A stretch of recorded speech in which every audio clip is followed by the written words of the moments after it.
Il y a un gros problème avec Longlegs. Beaucoup de gens ont dit beaucoup de choses à propos de ce film au cours du dernier mois. Certains ont dit que c'était un film raté, qui tentait vainement de faire de l'elevated horror, tandis que d'autres ont affirmé que Longlegs était le film le plus effrayant de la décennie. Autant je déteste être négatif et passer pour un prétentieux qui n'aime pas les films qui sortent au cinéma pour avoir l'air d'un connaisseur qui ne fait que regarder des films grecs contemplatifs des années 90, autant je suis d'accord avec le premier groupe pour dire que Longlegs a un problème. Un gros problème, qui l'empêche d'être un film marquant, un film dont on se rappellera dans 30 ans, un film qui encouragera la prochaine génération de cinéastes à prendre la relève. Quant à ceux qui disent que c'est le film le plus effrayant de la décennie, je vous supplie, mais vraiment je vous supplie, de regarder au moins un de ces films sortis dans les 10 dernières années. Pour commencer, mettons toutes les cartes sur la table. Longlegs est un film paru cet été et réalisé par Osgood Perkins. Il faut savoir que le père du petit Osgood, c'est lui, et que Osgood, c'est pas seulement lui, c'est aussi lui. Inutile donc de vous dire qu'avant même de faire ce film, c'était une figure prometteuse dans l'industrie du cinéma et qu'il avait tout pour réussir son entreprise. Ok, pour être sérieux 2 minutes, Perkins est un réalisateur qui a déjà fait ses dents sur quelques films et avec une filmographie pas forcément respectable, mais au moins existante, ce qui est beaucoup en partant quand on voit le CV de certains réalisateurs du MCU. Non seulement il est à la réalisation de son film, mais il en est aussi le scénariste. Et c'est là où ça chire un peu. Parce que Osgood est un réalisateur compétent. Il y a des scènes assez bien amenées et des choix de plans délibérés qui ont une signification dans le contexte du film. Il y a par exemple de nombreux plans où Harker, la protagoniste du film, est au centre de l'image alors qu'elle explore un nouvel endroit. Sa silhouette est bien centrée, mais le focus est placé sur le décor qu'elle découvre, pour symboliser l'effacement du personnage dans l'enquête, et parfois même dans sa propre histoire, qu'elle ne connaît pas aussi bien qu'elle pouvait le penser. Cette méthode est en opposition au cliché habituel du film d'horreur, où le plan met l'emphase sur le personnage à l'avant, mais qu'un élément horrifique quelconque fait son apparition à l'arrière. L'approche de Perkins est donc intéressante tout de suite en partant, et ce n'est qu'un exemple parmi quelques choix de réalisation réellement intéressants dans ce film. Mais si Perkins fait un bon boulot au niveau de la réalisation, c'est une toute autre affaire quand on parle du scénario. En effet, c'est là où réside tout le problème du film. Je vous explique en vous ramenant un peu en arrière. Et pour ceux qui n'ont pas encore vu le film, c'est là où vous devez arrêter la vidéo, parce que je vais divulgacher certains éléments. Si c'est votre cas, je vous conseille de vous contenter des bandes annonces et des affiches pour vous informer sur le film. Il mérite vraiment d'être vu à froid, sans savoir ce qui se passe ou ce qui se trouve dans le film. Vous êtes avertis. Partons du début. Je crois qu'on est tous d'accord pour dire que la première scène du film est absolument terrifiante. Le film ne perd pas de temps et nous met en haleine pour le mystère qui va suivre. On voit Longlegs dès le départ, mais son visage est caché par cet angle de vue horrible qui contribue vraiment à la scène et à l'ambiance qu'elle met en place pour le reste du film. Cette première scène est un sans faute selon moi. On nous introduit au personnage de Longlegs et on se demande qui est la petite fille qui l'approche, question qui demeure en suspens tout au long du premier acte. Et parlons-en de ce premier acte. On nous introduit à Harker assez sobrement dans les 2 premières scènes, alors qu'on est au milieu d'une enquête, procédé qui fonctionne assez bien. On comprend que Harker n'est pas très sociable et qu'elle a des capacités de prémonition qui l'amènent à travailler sur le cas de Longlegs. C'est à partir de là que commence la procédurale du film et où l'on suit notre protagoniste dans son enquête.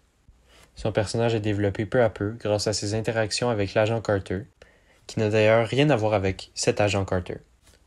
Le premier acte est donc assez réussi et met une ambiance angoissante, étayée par un travail de la photographie assez surprenant pour un film d'un budget de 10 millions.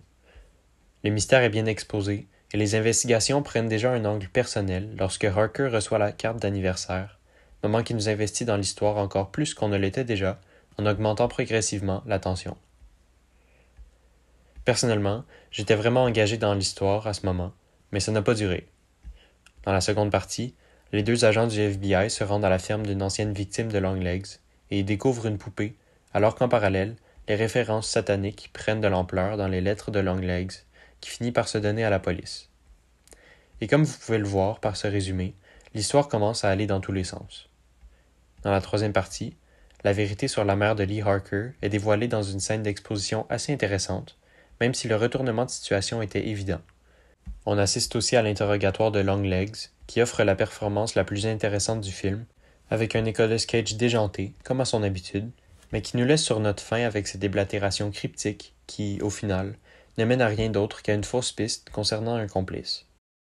Le film se termine avec le dévoilement final du rôle que jouait la mère de Harker dans les meurtres, ainsi qu'avec la fête de la fille de l'agent Carter, qui, comme vous le savez, finit assez tristement.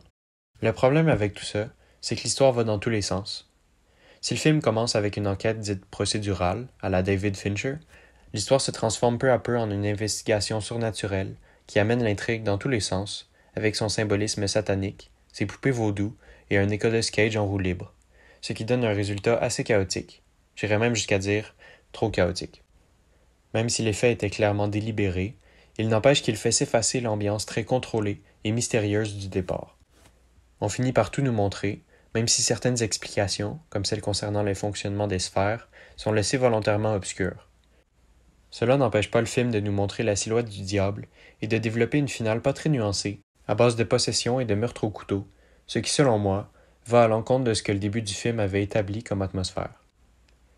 Et au final, on sort du film un peu déçu.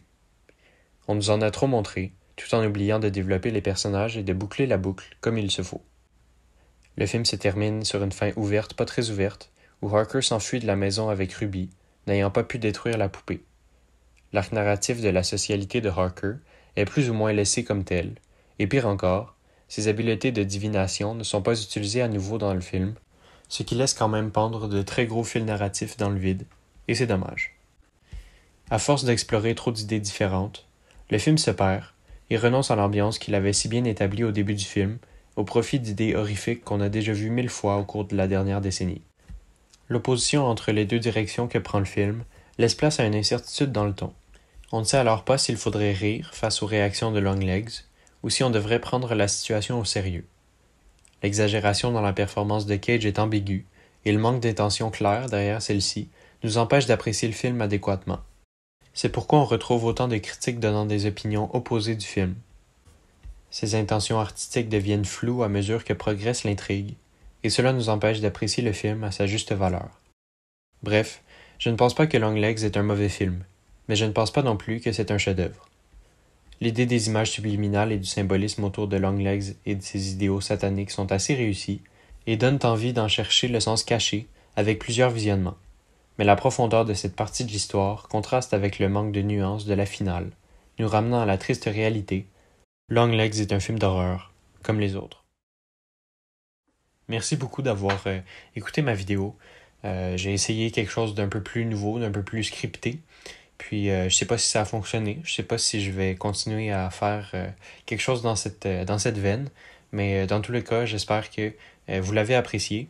S'il y a vraiment quelqu'un qui est resté jusqu'au bout de la vidéo, ben, je vous prierai de laisser un commentaire, faire part de ce que vous avez pensé de ce que j'ai fait là.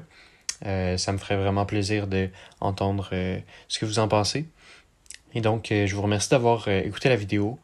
Puis dans tous les cas, on va se retrouver la semaine prochaine pour l'analyse du 4e chapitre du livre de Soi, qui était censé sortir cette semaine, mais j'ai laissé un peu ça de côté pour faire cette vidéo, puis pour la sortir le plus rapidement possible, alors que Longlegs est encore d'actualité.